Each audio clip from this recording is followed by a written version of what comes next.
soul sacrifice, archfiends, the envious Cinderella. Three beautiful sisters once lived in a castle town. Their legs caught the eye, especially long and elegant and fair as any sculpture. They were famous throughout the town, those legs. Even the prince heard the tale of the tale, and so he invited them to a royal ball. But only two of the sisters would attend. The elder girls bullied the youngest daily, so it was little surprise they forbade her from going. Instead, she would languish at home, burdened with chores. The youngest envied her sisters' glamorous lives and dreamed of the ball nightly. The middle sister was quick to notice. "Make me a new dress," she said, "and I'll take you with me to the ball." She wore a sneer as she spoke, but her starry-eyed sister didn't notice. She began immediately, desperate to attend. The youngest crafted a masterpiece. It was a dress any would envy. The middle sister was stunned, though her sneer was quick to return. She brazenly denied ever making a promise with her sister. The youngest was left speechless. How rotten could a person be? The girl was furious. Every slight and insult she endured rushed back, boiling over. Of all the selfish, petty, cruel, time after time after time. The youngest was thoroughly disgusted. She was upset at being tricked, but still more by the fact that she was related to such a woman. But she would take no more. From the nearby woods, she fetched a centipede and mixed its poisons into her sister's food. The middle sister grew ill until she was bedridden. The youngest saw an opportunity she would have her secret wish. She would attend the ball. She donned the dress she'd made for her sister and borrowed shoes and jewels from the immobilized girl's collection. It was a masked ball. If she dressed the part, no one would notice.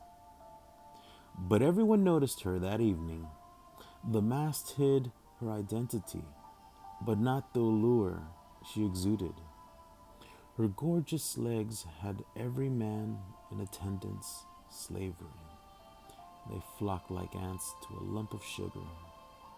The girl was thrilled. After that night, each time a ball was held, she attended in disguise. In the blink of an eye, this mysterious masked beauty was famous. As she grew used to the attention, her demure nature changed. She began seducing men, toying with them for the span of a night. She never removed her mask, but her legs alone lured them in, and who saw them up close agreed that this was a pair of legs fit to entrance the prince. For it was said the prince was a great lover of legs. It was part of why the girl's sisters had forbidden her from attending the ball.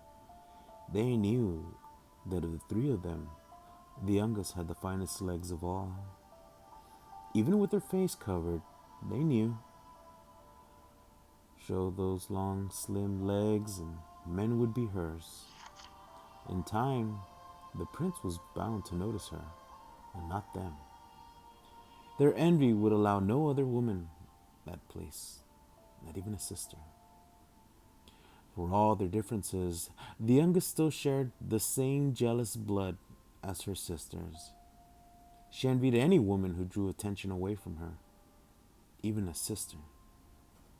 The leg-loving prince had recently grown close to the eldest sister, which displeased the youngest.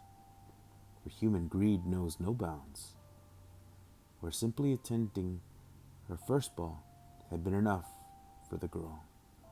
She now expected her choice of men, and she chose her sisters. Or perhaps it was revenge that motivated her, retribution for those years of abuse. She poisoned her eldest sister, just as she'd done before. Given the eldest's dress to wear, she could easily impersonate her.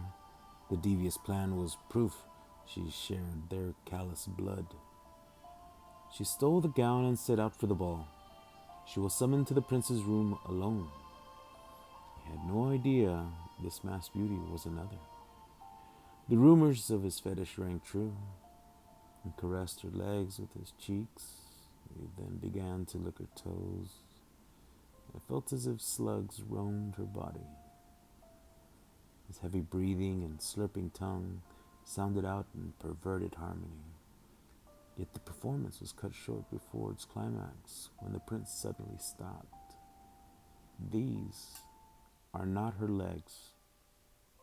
His love of legs was stronger than she'd known. Even masked, he'd seen through her ploy by the taste of her legs alone. Confronted by the prince, she fled his chambers. In her haste, she dropped a shoe. Days passed. The mysterious minx who deceived the prince was wanted throughout the kingdom. Whoever the shoe fit would be the guilty woman. Men were dispatched and the grand search began. The women of the town were gathered and tested. The girl panicked. Sure, she'd be caught. And what then? Would she be jailed? Tortured? Worse? Perhaps her recent rash of poisonings would come to light. She hurried to destroy the evidence. In her maddened state, she thought to crush her own legs. And so, she took a large rock to them, splintering her bones. Barely conscious amid the pain, she wept bitter tears, partly from the sensations, but even more so at the loss of her perfect legs. That was when a strange sight appeared to her, a white chalice, floating as it spoke to her mind. Pay the price, and your wish will be granted. The girl accepted its voiceless bargain. She might have wished to evade the law, but no. She had yet to truly give up. The prince would yet be hers. All three sisters believed the woman's worth was measured by the quantity and quality of the men she snared. The girl gave up her legs entirely. Next, she took something precious from her eldest sister. Not the bedridden woman's dresses or finery, but the legs that had won the prince's heart. Given those, he would be hers. With new legs, she would also elude capture for her crimes. It took time to adjust them. A sense of otherness remained. Her sister's smell, perhaps. But in a few days, her blood had circulated through them, and they were hers from top to toe. The next ball came around, and she donned her sister's gown and approached the prince again. Even so recently duped, he trusted her at a glance. And why not? They were, without a doubt, his love's legs. Yet still, he saw her through her deceit at first. You are not she. How? How could he have known? They were her sister's legs, and yet... Again she ran, eluding her pursuers. She fled to the heart of the forest. How? How? How? Thwarted, she gave up impersonating her sister, but she would not give up the prince. If anything, her obsession grew stronger. She would have him. She would prove her worth as a woman. She stalked women with beautiful legs, claiming them for her own. She then approached the prince anew, but none met with his approval. These are not the ones, he'd say. No matter how beautiful, he sent them away. For she'd made a false assumption.